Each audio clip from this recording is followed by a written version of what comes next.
Hi friends, എല്ലാവരും സുഖമായിട്ടിരിക്കുന്നു. Every one care and be happy. ഞാൻ കഴിഞ്ഞ ഇൻട്രോയിൽ +1 കൊമേഴ്സിലെ സബ്ജക്റ്റുകൾ ഏതൊക്കെയെന്ന് പറഞ്ഞിട്ടുണ്ടായിരുന്നു.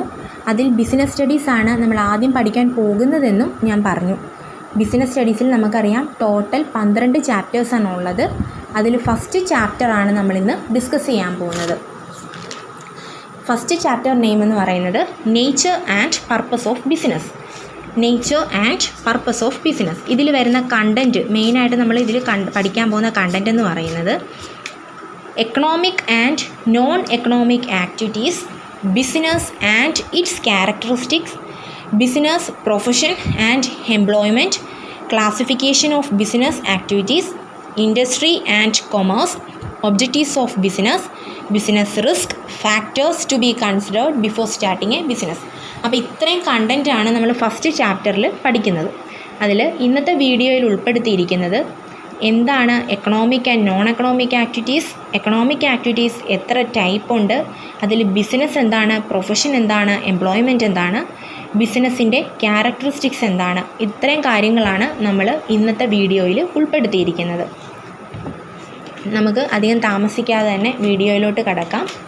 നമുക്കറിയാം 2 രീതിയിലുള്ള ആക്ടിവിറ്റീസാണുള്ളത്, economic activities and non economic activities. എന്താണ് എക്കണോമിക് ആക്ടിവിറ്റീസ് എന്ന് പറഞ്ഞാൽ നമ്മൾ വെൽത്ത് ജനറേറ്റ് ചെയ്യുക അല്ലെങ്കിൽ മണി ഏൺ ചെയ്യുക എന്നുള്ള ലക്ഷ്യത്തോടു കൂടി ഒരു പ്രവൃത്തിയിൽ നമ്മൾ ഏർപ്പെടുകയാണെങ്കിൽ, എൻഗേജ്ഡ് ആവുകയാണെങ്കിൽ അത്തരത്തിലുള്ള ആക്ടിവിറ്റീസിനെയാണ് നമ്മൾ എന്തെന്ന് പറയുന്നത്, എക്കണോമിക് ആക്ടിവിറ്റീസ് എന്ന് പറയുന്നത്. ആ പേര് പോലെ തന്നെയാണ് എന്ത്, സാമ്പത്തിക പ്രവർത്തനങ്ങളാണല്ലേ. മണി റിലേറ്റഡ് ആയിട്ടുള്ള ആക്ടിവിറ്റീസിൽ നമ്മൾ എൻഗേജ്ഡ് ആവുകയാണെങ്കിൽ, ഇല്ലെങ്കിൽ വെൽത്ത് ജനറേറ്റ് ചെയ്യുന്ന ഇതുമായി ബന്ധപ്പെട്ട ആക്ടിവിറ്റീസിലാണ് നമ്മൾ എൻഗേജ്ഡ് ആവുന്നതെങ്കിൽ അത്തരത്തിലുള്ള ആക്ടിവിറ്റീസിനെയാണ് എക്കണോമിക് ആക്ടിവിറ്റീസ് എന്ന് പറയുന്നത്. അതായത് ഒരു ഗുഡ്സ് പ്രൊഡ്യൂസ് ചെയ്യുന്നു, അത് പർച്ചേസ് ചെയ്യുന്നു, അത് ആവശ്യക്കാരിലേക്ക് ഡിസ്ട്രിബ്യൂട്ട് ചെയ്യുന്നു, വിതരണം ചെയ്യുന്നു. ഇതിൻ്റെയൊക്കെ ഒറ്റ ലക്ഷ്യമേ ഉള്ളൂ, എന്ത്, മണി ഏൺ ചെയ്യുക എന്നുള്ള ലക്ഷ്യം അല്ലേ. അതായത് ഒരു മാനുഫാക്ചറർ ആണെങ്കിലും ഒരു ഡോക്ടർ ആണെങ്കിലും ഒരു ഫാക്ടറി വർക്കർ ആണെങ്കിലും ഒക്കെ അവർ വർക്ക് ചെയ്യുന്നത് എന്തിനു വേണ്ടിയിട്ടാണ്, അവർക്ക് റിട്ടേൺ കിട്ടാനാണ്, അവർക്ക് മണി കിട്ടാൻ വേണ്ടിയിട്ടാണ് അല്ലേ. ഒരു ഡോക്ടറിൻ്റെ കേസിൽ അവർക്ക് കിട്ടുന്നത് എന്തുവാണ്, ഫീസിൻ്റെ രൂപത്തിലാണ് മണി കിട്ടുന്നത്. അതുപോലെ തന്നെ ഇപ്പോൾ ഒരു ഫാക്ടറി വർക്കറിൻ്റെ കേസിലാണെങ്കിൽ അവർക്ക് സാലറിയുടെ രൂപത്തിലായിരിക്കും. ഒരു ബിസിനസ്സിൻ്റെ കേസിലാണെങ്കിൽ അവർക്ക് കിട്ടുന്ന റിട്ടേൺ പ്രോഫിറ്റിൻ്റെ രൂപത്തിലായിരിക്കും. അപ്പോൾ ഇതിൻ്റെയൊക്കെ മെയിനായിട്ടുള്ള എയിം, അൾട്ടിമേറ്റ് എയിം എന്ന് പറയുന്നത് എന്താണ്, വെൽത്ത് അല്ലെങ്കിൽ മണി ഏൺ ചെയ്യുക എന്നുള്ളതാണ്. അപ്പോൾ അത്തരത്തിൽ വെൽത്ത് മോട്ടീവായിട്ടുള്ള മേജർ അൾട്ടിമേറ്റ് എലമെൻ്റ് എന്ന് പറയുന്ന വെൽത്ത് ആണെങ്കിൽ, വെൽത്ത് അറ്റൈൻ ചെയ്യുക, ധനസമാഹരണമാണെങ്കിൽ അത്തരത്തിൽ ഏർപ്പെടുന്ന, അത്തരത്തിലുള്ള ലക്ഷ്യം കൈവരിക്കാൻ വേണ്ടിയിട്ട് നമ്മൾ ഏർപ്പെടുന്ന, എൻഗേജ്ഡ് ആവുന്ന ആക്ടിവിറ്റീസിനെയാണ് എന്തെന്ന് പറയുന്നത്, എക്കണോമിക് ആക്ടിവിറ്റീസ് എന്ന് പറയുന്നത്. മനസ്സിലായോ? ഇനി അടുത്ത ആക്ടിവിറ്റിയാണ് എന്ത്, നോൺ എക്കണോമിക് ആക്ടിവിറ്റീസ്. എക്കണോമിക് ആക്ടിവിറ്റീസിൻ്റെ മെയിൻ ലക്ഷ്യം സമ്പത്താണെങ്കിൽ നോൺ എക്കണോമിക് ആക്ടിവിറ്റീസിൻ്റെ മെയിൻ ലക്ഷ്യം എന്തായിരിക്കും, സെൽഫ് സാറ്റിസ്ഫാക്ഷൻ ആയിരിക്കും അല്ലേ. നമ്മുടെ സൈക്കോളജിക്കൽ സാറ്റിസ്ഫാക്ഷൻ അറ്റൈൻ ചെയ്യാൻ വേണ്ടിയിട്ട് നമ്മൾ ഏർപ്പെടുന്ന ആക്ടിവിറ്റീസിനെയാണ് നോൺ എക്കണോമിക് ആക്ടിവിറ്റീസ് എന്ന് പറയുന്നത്. എന്തൊക്കെയാണവ? നമുക്ക് അമ്മ ഫുഡ് ഉണ്ടാക്കി തരുന്നു, ഒരു കുട്ടിക്കൊരു അമ്മ ഫുഡ് ഉണ്ടാക്കി കൊടുക്കുന്നതും, അതുപോലെ തന്നെ നമ്മൾ മ്യൂസിക് ലിസൺ ചെയ്യുന്നതും, അതുപോലെ തന്നെ എന്താണ് നമ്മൾ പ്രാർത്ഥിക്കുന്നതും ഒക്കെ നമ്മൾ എന്തിനു വേണ്ടിയിട്ടാണ്, പൈസ കിട്ടാൻ വേണ്ടിയിട്ടാണോ? അല്ല, നമ്മുടെ ഒരു സെൽഫ് സാറ്റിസ്ഫാക്ഷൻ വേണ്ടിയിട്ടാണ് അല്ലേ. സെൽഫ് സാറ്റിസ്ഫാക്ഷൻ അറ്റൈൻ ചെയ്യാൻ വേണ്ടിയിട്ടാണല്ലേ നമ്മൾ ഈ ഇത്തരത്തിലുള്ള ആക്ടിവിറ്റീസിൽ എൻഗേജ്ഡ് ആവുന്നത്. അപ്പം നമ്മുടെ സൈക്കോളജിക്കൽ സാറ്റിസ്ഫാക്ഷൻ അറ്റൈൻ ചെയ്യാൻ വേണ്ടിയിട്ട് നമ്മൾ ഏർപ്പെടുന്ന ആക്ടിവിറ്റീസിനാണ് എന്തെന്ന് പറയുന്നത്, നോൺ എക്കണോമിക് ആക്ടിവിറ്റീസ് എന്ന് പറയുന്നത്.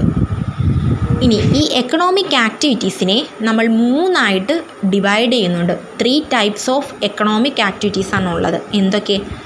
Business, profession, employment. Business, profession, employment അല്ലേ.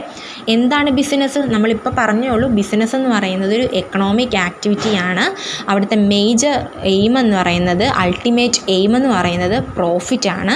അവിടെ എന്താണ്, ഒരു ലീഗൽ ഫോർമാലിറ്റീസൊക്കെ ഇതിനകത്ത് എന്ത് ചെയ്യുക, ഫോളോ ചെയ്യേണ്ടതായിട്ടുണ്ട്.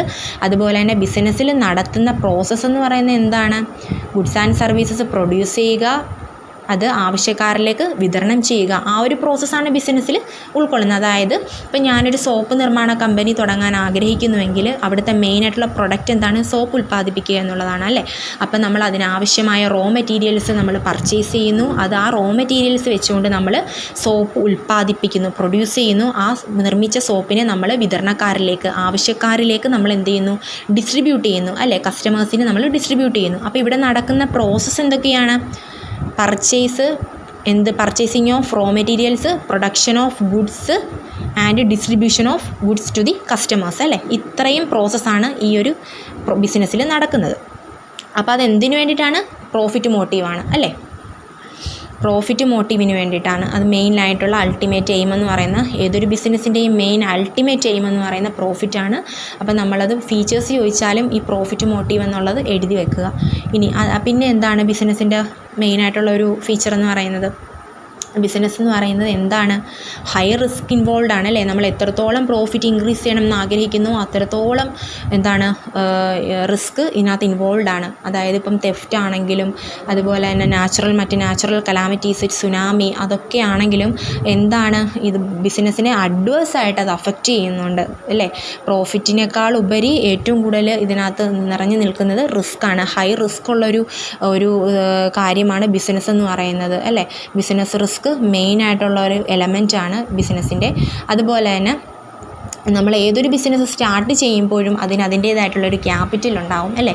ഇപ്പം നമുക്ക് ഒരു പൈസയും ഇല്ലാണ്ട് നമുക്കൊരു ബിസിനസ്സിലോട്ട് ഇറങ്ങിത്തിരിക്കാൻ പറ്റില്ല. നമുക്ക് അതിനനുസരിച്ച് എമൗണ്ട് കയ്യിൽ വേണം. അതിനെയാണ് ക്യാപിറ്റൽ എന്ന് പറയുന്നത്. ആ മൂലധനം ഉണ്ടെങ്കിൽ മാത്രമേ ബിസിനസ് നമുക്ക് സ്റ്റാർട്ട് ചെയ്യാൻ പറ്റത്തുള്ളൂ. ആ ബിസിനസ്സിൻ്റെ സൈസും നേച്ചറും അനുസരിച്ച് ക്യാപിറ്റലിൽ വ്യത്യാസം വരാം. അതായത് ഇപ്പോൾ ഒരു സ്മോൾ സ്കെയിൽ ബിസിനസ്സാണ് നമ്മൾ തുടങ്ങാൻ പോകുന്നതെങ്കിൽ നമുക്ക് അതിനനുസരിച്ചുള്ള ക്യാപിറ്റൽ മതി. ലാർജും മീഡിയവും ആണെങ്കിൽ അതിനനുസരിച്ചുള്ള ക്യാപിറ്റൽ നമുക്ക് ആവശ്യമാണ്. അപ്പോൾ ഇത്രയും കാര്യങ്ങളാണ് ബിസിനസ്സിനെ കുറിച്ച് പഠിക്കാനുള്ളത്. രണ്ടാമത്തെ കേസ് എന്ന് പറയുന്ന രണ്ടാമത്തെ എക്കണോമിക് ആക്ടിവിറ്റിയാണ് പ്രൊഫഷൻ എന്ന് പറയുന്നത് അല്ലേ.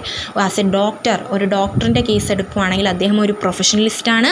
അദ്ദേഹം സ്പെഷ്യലൈസ്ഡ് നോളജും ട്രെയിനിങ്ങും അറ്റൈൻ ചെയ്തുകൊണ്ട് ഈ ഫീൽഡിൽ വർക്ക് ചെയ്യുന്ന ഒരു വ്യക്തിയാണ്. അപ്പോൾ അദ്ദേഹത്തിൻ്റെ സർവീസസ് മറ്റുള്ളവർക്ക് പ്രൊവൈഡ് ചെയ്യുന്നതിലൂടെ അദ്ദേഹം എന്ത് വാങ്ങിക്കുന്നു? എമൗണ്ട് ഏൺ ചെയ്യുന്നുണ്ട്. ആ എമൗണ്ടിൻ്റെ പേരാണ് എന്തെന്ന് പറയുന്ന റിട്ടേണിൻ്റെ പേരാണ് ഫീസിൻ്റെ രൂപത്തിലായിരിക്കും എന്ത് ചെയ്യുന്നത്? ആ ഡോക്ടർ, ആ ഒരു പ്രൊഫഷണലിസ്റ്റ് എമൗണ്ട് ഏൺ ചെയ്യുന്നത്. പക്ഷേ ബിസിനസ്സിൻ്റെ കേസിൽ എന്താണ്? പ്രോഫിറ്റിൻ്റെ രൂപത്തിലാണ് എമൗണ്ട് ഏൺ ചെയ്യുന്നതെങ്കിൽ പ്രൊഫഷൻ്റെ കേസിൽ നമ്മൾ എന്തിൻ്റെ രൂപത്തിലാണ്? നമ്മൾ ഫീസിൻ്റെ രൂപത്തിലാണ്. ഒരു ടീച്ചറാണെങ്കിലും ഒക്കെ ഒരു പ്രൊഫഷണലിസ്റ്റാണ്. ടീച്ചറാണെങ്കിലും ഡോക്ടറാണെങ്കിലും ഒക്കെ ഒരു പ്രൊഫഷണലിസ്റ്റാണ്. അപ്പോൾ അവർ ഏൺ ചെയ്യുന്ന അവരുടെ സർവീസസ് മറ്റുള്ളവർക്ക് പ്രൊവൈഡ് ചെയ്യുന്നതിലൂടെ ഏൺ ചെയ്യുന്നത് എന്താണ്? ഫീസാണ്.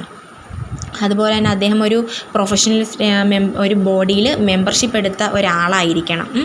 അതുപോലെ തന്നെ ഹൈ റിസ്ക് ഒന്നുമില്ല, ലിമിറ്റഡ് ആയിട്ടുള്ള ലെസ് റിസ്ക് ആയിരിക്കും പ്രൊഫഷണലിൻ്റെ കേസിൽ വരുന്നത്. അതുപോലെ തന്നെ ലിമിറ്റഡ് ക്യാപിറ്റൽ മതി. അദ്ദേഹം ഒരു ഡോക്ടറാണെങ്കിൽ അദ്ദേഹത്തിനൊരു ഓഫീസ് സ്റ്റാർട്ട് ചെയ്യണം എന്നുണ്ടെങ്കിൽ അല്ലെങ്കിൽ ഒരു ക്ലിനിക്ക് സ്റ്റാർട്ട് ചെയ്യണം എന്നുണ്ടെങ്കിൽ എന്താണ് ഇപ്പോൾ ഒരു വക്കീലിൻ്റെ കേസിലാണെങ്കിൽ അദ്ദേഹത്തിനൊരു ഓഫീസ് സ്റ്റാർട്ട് ചെയ്യണം എന്നുണ്ടെങ്കിൽ അതിനാവശ്യമായിട്ടുള്ള ലിമിറ്റഡ് ക്യാപിറ്റൽ മതിയാവും. ബിസിനസ്സിൻ്റെ കേസിൽ മെഷീനറി വേണം, മറ്റുള്ള രീതിയിലുള്ള ഫുൾ കാര്യങ്ങളും നമുക്ക് സമാഹരിക്കണം. അപ്പോഴത്തേക്കും അതിന് ക്യാപിറ്റൽ കൂടുതലായിരിക്കും. എന്നാൽ പ്രൊഫഷൻ്റെ കേസിൽ ലിമിറ്റഡ് ക്യാപിറ്റൽ മതി അല്ലേ. ആ ഒരു ഓഫീസ് തുടങ്ങാൻ ആവശ്യമായിട്ടുള്ള ലിമിറ്റഡ് ക്യാപിറ്റൽ മതി. അതുപോലെ തന്നെ ഇപ്പം നമ്മൾ എന്താണ് പ്രൊഫഷൻ എന്ന് പഠിച്ചു. ഇനി അടുത്തതെന്ന് പറയുന്നത് എന്താണ്? എംപ്ലോയ്മെൻ്റ് ആണ്. എന്താണ് എംപ്ലോയ്മെൻറ്റ്? ഒരു എംപ്ലോയറിൻ്റെ കീഴിൽ വർക്ക് ചെയ്യുന്ന ഒരു വ്യക്തിയാണ് എംപ്ലോയി എന്ന് പറയുന്നത് അല്ലേ. എംപ്ലോയർ ഇന്ന ക്വാളിഫിക്കേഷനൊക്കെ പ്രിസ്ക്രൈബ് ചെയ്യും. ആ പ്രിസ്ക്രൈബ് ചെയ്യുന്ന ക്വാളിഫിക്കേഷൻ അനുസരിച്ചുള്ള ഒരു വ്യക്തിയായിരിക്കും എംപ്ലോയി എന്ന് പറയുന്നത്. കാരണം അദ്ദേഹത്തിൻ്റെ സ്ഥാപനത്തിൽ വർക്ക് ചെയ്യാനായിട്ട് അദ്ദേഹം ആഗ്രഹിക്കുന്ന ക്വാളിഫിക്കേഷൻ ഒരു വ്യക്തിയിൽ നിർദ്ദേശിച്ചു കഴിഞ്ഞാൽ അങ്ങനെയുള്ള വ്യക്തികൾക്ക് മാത്രമേ ആ ബിസിനസ് സ്ഥാപനത്തിൽ വർക്ക് ചെയ്യാൻ പറ്റത്തുള്ളൂ.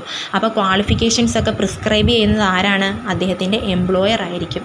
അതുപോലെ തന്നെ എന്താണ്? ഈ എംപ്ലോയി ആ സ്ഥാപനത്തിൽ വർക്ക് ചെയ്യുന്നതിലൂടെ അദ്ദേഹത്തിന് കിട്ടുന്നത് റിട്ടേൺ ഏതിൻ്റെ രൂപത്തിലായിരിക്കും? സാലറിയുടെ രൂപത്തിലായിരിക്കും അല്ലേ. ആ ബിസിനസ് കൺസേൺസിൽ അദ്ദേഹം വർക്ക് ചെയ്യുമ്പോൾ അദ്ദേഹത്തിന് കിട്ടുന്ന ഏണിങ്സ് എന്ന് പറയുന്നത് സാലറിയുടെ രൂപത്തിലായിരിക്കും ഈ എംപ്ലോയിക്ക് കിട്ടുന്നത്. അതുപോലെ തന്നെ ലെസ് റിസ്ക് ആയിരിക്കും. കാരണം എന്താണെന്ന് വെച്ചാൽ ഒരു ബിസിനസ് സംരംഭം തുടങ്ങുമ്പോൾ ആ ബിസിനസ്സിൻ്റെ ഫുൾ റിസ്ക് എന്തൊക്കെ റിസ്ക് വന്നാലും ആ റിസ്കുകളൊക്കെ സഫർ ചെയ്യേണ്ടത് ആരാണ്? ആ ബിസിനസ്സിൻ്റെ ഓണറായിരിക്കും. മറിച്ച് ആ എംപ്ലോയീസിന് അതിലൊരു പങ്കുമില്ല. ആ ഒരു ലോസും അവർ സഫർ ചെയ്യേണ്ട ആവശ്യമില്ല. അതുകൊണ്ട് തന്നെ എത്ര കാലം വേണമെങ്കിലും ആ എംപ്ലോയീസിന് ആ ഒരു സ്ഥാപനത്തിൽ വർക്ക് ചെയ്യാൻ പറ്റും അല്ലേ? കാരണം റിസ്ക് ഒന്നും സഫർ ചെയ്യേണ്ട ആവശ്യമില്ല. നോ റിസ്ക് ആണ് അവർക്ക്.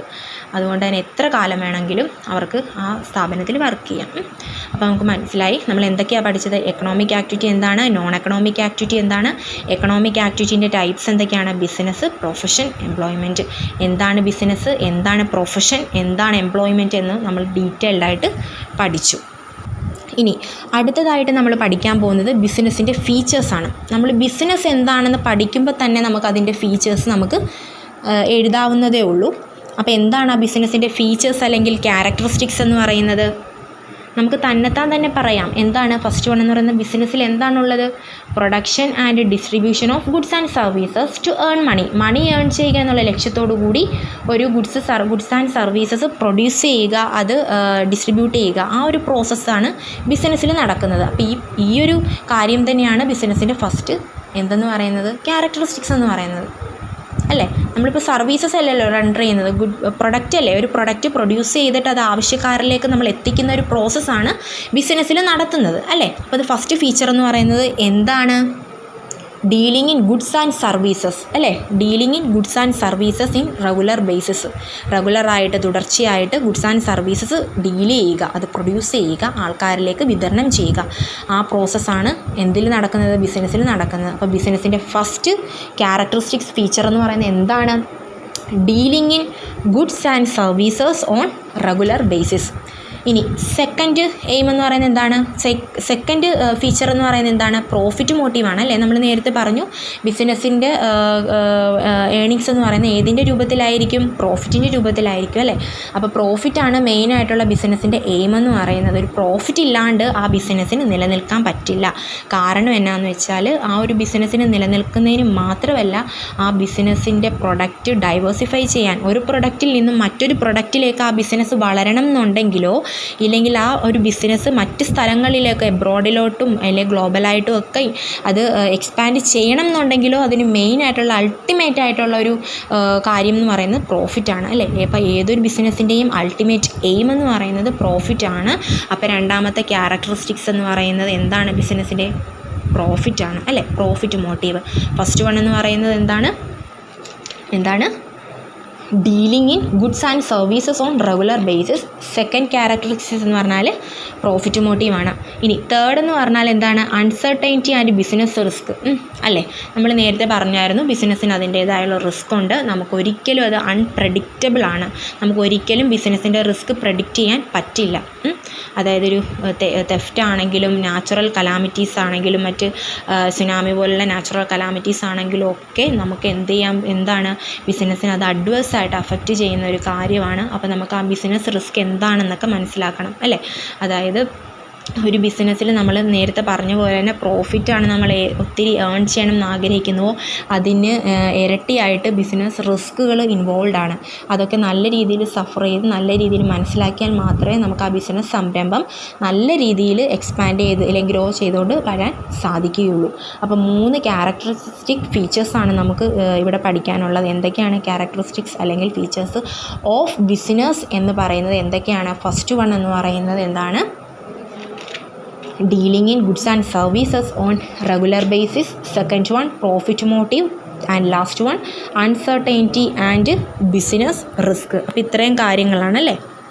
അപ്പോൾ നമ്മൾ ഇന്നത്തെ വീഡിയോയിൽ പറഞ്ഞിരിക്കുന്ന ഇത്രയും കാര്യങ്ങളാണ്. എന്താണ് economic and non economic activities? Economic activities എന്ന് പറഞ്ഞാൽ എന്താണ്? വെൽത്താണ് അവിടുത്തെ മേജർ ഒബ്ജക്റ്റീവ് എന്ന് പറയുന്നത്. എന്നാൽ നോൺ എക്കണോമിക് ആക്ടിവിറ്റീസിൻ്റെ കേസിൽ സെൽഫ് സാറ്റിസ്ഫാക്ഷൻ അല്ലെങ്കിൽ സൈക്കോളജിക്കൽ സാറ്റിസ്ഫാക്ഷൻ ആണ് അവിടുത്തെ മെയിൻ ആയിട്ടുള്ള എയിം എന്ന് പറയുന്നത്. നമ്മൾ ഈ എക്കണോമിക് ആക്ടിവിറ്റീസിനെ 3 തിരിച്ചിട്ടുണ്ട്: business, profession, employment. Business, profession, employment. എന്താണ് ബിസിനസ്? അവിടെ നടക്കുന്ന പ്രോസസ്സ് എന്ന് പറയുന്നത് റെൻഡറിങ് ഗുഡ്സ് ആൻഡ് സർവീസസ് ആണ്. അതുപോലെ തന്നെ നമ്മുടെ പ്രൊഫഷൻ്റെ കേസിലാണെങ്കിൽ എന്താണ് റെൻഡറിങ് സർവീസസ് ആണ്. എംപ്ലോയ്മെൻറ്റിൻ്റെ കേസിൽ എന്താണ് ആ ബിസിനസ് സ്ഥാപനത്തിൽ എംപ്ലോയറിൻ്റെ കീഴിൽ വർക്ക് ചെയ്യുക എന്നുള്ളതാണ് അല്ലേ. അപ്പോൾ ഈ ബിസിനസ്സിൻ്റെ കേസിൽ അവർക്ക് കിട്ടുന്ന ഏർണിംഗ് എന്ന് പറയുന്നത് പ്രോഫിറ്റാണ്. പ്രൊഫഷൻ്റെ കേസിൽ അവർക്ക് കിട്ടുന്ന ഏർണിംഗ് എന്ന് പറയുന്നത് ഫീസാണ്. എംപ്ലോയിയുടെ കേസിലാണെങ്കിൽ അവിടെ സാലറിയുടെ രൂപത്തിലായിരിക്കും ഏർണിംഗ് കിട്ടുന്നത്. അതുപോലെ തന്നെ ബിസിനസ്സിൻ്റെ കേസിൽ നമുക്ക് ക്യാപിറ്റൽ അത്യാവശ്യമാണ് ബിസിനസ്സിൻ്റെ സൈസും നേച്ചറും അനുസരിച്ച് അല്ലേ. അതുപോലെ തന്നെ നമ്മൾ പ്രൊഫഷൻ്റെ കേസിൽ ലിമിറ്റഡ് ക്യാപിറ്റൽ മതി. അതുപോലെ തന്നെ നമ്മുടെ എംപ്ലോയ്മെൻറ്റിൻ്റെ കേസിൽ ക്യാപിറ്റലിൻ്റെ ആവശ്യമൊന്നുമില്ല. അതുപോലെ തന്നെ ബിസിനസ്സിൻ്റെ കേസസിലാണെങ്കിൽ നമുക്ക് റിസ്ക് ഹൈ ആണ്. അതുപോലെ തന്നെ പ്രൊഫഷൻ്റെ കേസിൽ ലെസ് റിസ്ക് ആണ്. എംപ്ലോയ്മെൻറ്റിൻ്റെ കേസിൽ നോ റിസ്ക് ആണ്. റിസ്കിൻ്റെ ഒരു റിസ്ക്കും അദ്ദേഹം സഫർ ചെയ്യേണ്ട ആവശ്യമില്ല. അപ്പം ഓക്കെ, അപ്പോൾ ഇത്രയും കാര്യങ്ങളാണ് നമ്മൾ ഈ വീഡിയോയിൽ ഉൾക്കൊള്ളിച്ചിരിക്കുന്നത്. നിങ്ങൾക്ക് ഇഷ്ടമായെങ്കിൽ ലൈക്ക് ചെയ്യുക, ഷെയർ ചെയ്യുക, സബ്സ്ക്രൈബ് ചെയ്യുക. അതോടൊപ്പം നിങ്ങൾ കമൻറ്റ് ചെയ്യുക. നിങ്ങളുടെ കമൻറ്റ് ബോക്സിൽ നിങ്ങൾ മനസ്സിലായിട്ടുണ്ടെങ്കിൽ ഇതിനെക്കുറിച്ച് കമൻറ്റ് ചെയ്യുക. Thank you.